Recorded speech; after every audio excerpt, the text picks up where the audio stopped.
ঠাকুর মা স্বামীজির শ্রীচরণে ভক্তিপূর্ণ প্রণাম জানিয়ে স্বামী গম্ভীরানন্দ রচিত শ্রীরামকৃষ্ণ ভক্তমালিকা থেকে আজকের নিবেদন স্বামী প্রেমানন্দ পর্ব 10।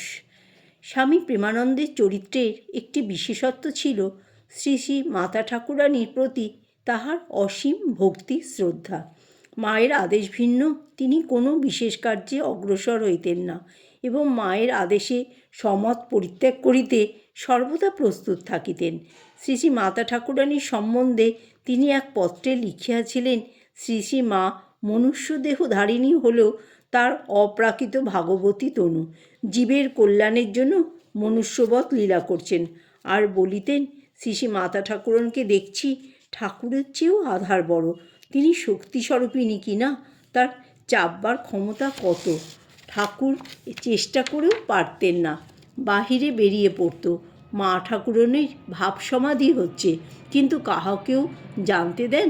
1914 মে মাসে স্বামী প্রেমানন্দকে মালদহে লইয়া যাইবার জন্য জনৈক ভক্ত বেলুর মঠে আসেন। তাহার আগ্রহে তিনি চাইতে সম্মত হন, কিন্তু বলেন যে ব্যক্তিগত সম্মতি থাকিলেও যাবার পূর্বে শ্রী শ্রী মাতা ঠাকুরানীর অনুমতি লইতে হইবে। সেই অনুসারে ভক্তসহ কলকাতায় উদ্বোধন বাটিতে উপস্থিত হইয়া প্রেমানন্দ মাতৃচরণে সমস্ত নিবেদন করিলেন। স্নেহময়ী মা যখন শুনিলেন বাবুরামের শরীর তত ভালো নহে, উৎসব স্থানের পথ দীর্ঘ ও দুর্গম, আর উৎসবে অনিয়মাদি হইবে, তখন বলিলেন, তবে গরমের মধ্যে এতদূর নাই বা গেলে। বাবুরাম অবনত মস্তকে আদেশ মানিয়া লইলেন। এদিকে ভক্ত তো শুনিয়া আকাশ হইতে পড়িলেন। এই অল্পক্ষণ পূর্বে যাত্রার সমস্ত আয়োজন প্রায় ঠিক হইয়া গিয়েছে, আর এখনই তিনিও তৎক্ষণাৎ মাতৃসকাশে উপস্থিত হইয়া বুঝাইয়া দিলেন যে মালদহ তেমন দূর নহে, আর যাতায়াত ও অবস্থানের সর্বপ্রকার সুবন্দোবস্ত হইবে। বিশেষত প্রেমানন্দ মহারাজ না গেলে ভক্তদের প্রাণে দারুণ আঘাত লাগিবে। সব শুনিয়া মা পুনর্বার বাবুরামকে ডাকাইয়া বলিলেন, হ্যাঁ বাবুরাম, এরা এত করে বলছে, তবে কি তুমি যাবে? মাতৃভক্ত উত্তর দিলেন, আমি কি জানি মা, যা আদেশ করবেন তাই করব। অবশেষে মা বলিলেন, যাও একবার এসো গে, তবে বেশি দিন থেকো না। অমনি আবার যাওয়া স্থির হইয়া গেল। এই আত্মসমর্পণের ভাব অন্য প্রকারও তাহার জীবনে প্রকটিত হইত।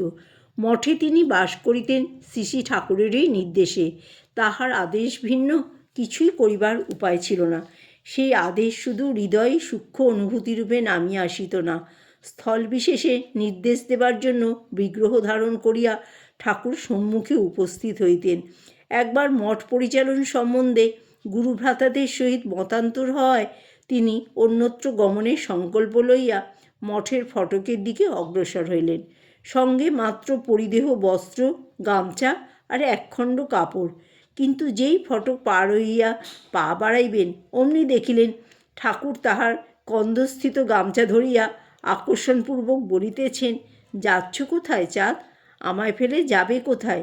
স্বামী প্রেমানন্দের অনির্দিষ্ট পথের যাত্রা সেখানেই সমাপ্ত হইল। তাহার জীবনের অধিকাংশ সময় মঠে অতিবাহিত হইল। সাধুজনোচিত তীর্থদর্শন মানুষে তিনি মধ্যে মধ্যে বাহিরে যাইতেন, ইহার আভাস আমরা পূর্বেই দিয়াছি।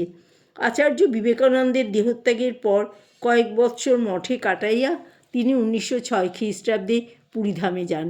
1910 খ্রিস্টাব্দে স্বামী তুরীয়ানন্দ, শিবানন্দ এবং অপর কয়েকজন সাধু ব্রহ্মচারীর সহিত তিনি অমরনাথ দর্শনে যাত্রা করেন। তাহারা বেলুর মঠ হইতে রাওয়ালপিন্ডি হইয়া কাশ্মীরে যান। অতঃপর অমরনাথ দর্শনান্তে প্রায় 3 মাস কাশ্মীরে থাকিয়া শ্রীনগরাদি দ্রষ্টব্য স্থানগুলি দেখেন। কাশ্মীর হইতে তুরীয়ানন্দ সিমলায় যান এবং প্রেমানন্দ ও শিবানন্দ 14-15 দিন কনখলে থাকিয়া সেপ্টেম্বর মাসের শেষে কাশীধামে উপস্থিত হন। তথায় কিছুদিন অতিবাহিত করিয়া তাহারা বেলুর মঠে ফিরিয়া আসেন। 1914 খ্রিস্টাব্দে তাহাকে পুনর্বার কাশীধামে যাইতে হয়। 1913 খ্রিস্টাব্দে দুর্গাপুজোর পূর্বে স্বামী ব্রহ্মানন্দ তথায় গিয়াছিলেন। তিনি পরবৎসর অক্টোবর মাস পর্যন্ত মঠে প্রত্যাবর্তন না করায় মঠবাসীরা তাহার অভাব তীব্রভাবে অনুভব করিতে লাগিলেন। অতএব তাহাকে আনিবার জন্য স্বামী প্রেমানন্দ ব্যস্ত সমস্ত হইয়া কাশীতে উপস্থিত হইলেন। মহারাজ কিন্তু তখনই মঠ অভিমুখে যাত্রা করিলেন না, তিনি বরং প্রয়াগে চলিয়া গেলেন।